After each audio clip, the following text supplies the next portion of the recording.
আজকের ভিডিও একটু অন্যরকম, আজকে বলবে এই বিষয়টা নিয়ে।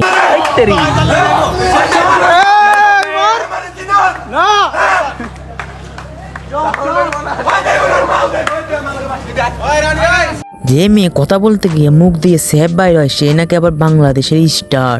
আজ পর্যন্ত আমি একটা জিনিসের এখনো পর্যন্ত কোনো সমাধানে পাইলাম না যে একে চকলেট আপু বলার কারণটা কি। কিন্তু এই প্রশ্নটা যখন আমি আমার বন্ধুকে বলি তখন সে কি বললো জানো? সে কিছুই বলো না, শুধু আমার এই ছবিটা দেখালো।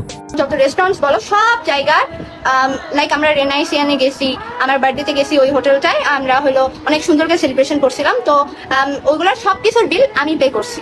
তো এইভাবে তো একটা ছেলে একটা মেয়ে একটা ছেলের সাথে থাকতে পারে না। সো আমি ওকে বয়ফ্রেন্ড মানে কি বলে রেস্টুরেন্টে বিল না দেওয়ার জন্য ব্যাকআপ, আবার এই যোগে কি রে ভাই, কেমন লেভেলের বোধাই হলে আবার এইসব কথা মুখ দিয়ে বলে। আগে আমি জানতাম ভালোবাসতে হলে একটা সুন্দর মন লাগে, কিন্তু ভাই চকলেট আপু তো বলে এখন টাকা লাগে। এখন আমি কোনটা বিশ্বাস করবো? গাইস তোমরা আমার কথা শুনো, এই যে মিস চকলেট রাহাত এদের আমি তেমন চিনি না। হইলো যে ওর ফ্যামিলি ব্যাকগ্রাউন্ড ওর সবকিছু মিলে আমি আমার সাথে ওর যায় না দেখে আমি ওকে না করে দিছি।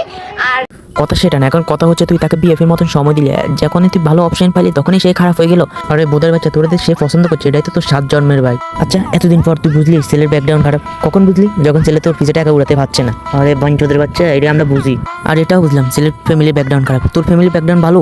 এই মা, তোর ফ্যামিলি কেমন ভালো হলে তুই গেঞ্জি গায়ে দিয়ে ভিডিও করছ? তোর ফ্যামিলি কেমন ভালো হলে তুই টাকার জন্য নিজের দেহটাও পর্যন্ত বিক্রি করতে দুইবার ভাববি না? এটা আমি শিওর 100% বলতে পারি। তুই কেমন ফ্যামিলির জন্ম হলে তোর টাকার জন্য বয়ফ্রেন্ড চেঞ্জ করছ? তুই কেমন ফ্যামিলি, মানে কি বলবো তোকে, তুই তো গাদার বাচ্চা। শুন, একজন ভালো ফ্যামিলির মেয়ে দিয়ে একটা ফ্যামিলিতে যে মেয়ে আছে সেটা বাইরের কেউ জানে না। তুই বলছিস বোধাই বাচ্চা বোধাই, কথা বলতে একটু হুঁশিয়ারে বলিস, উল্টা পাল্টা বললে হয়ে যায় না বোধাই।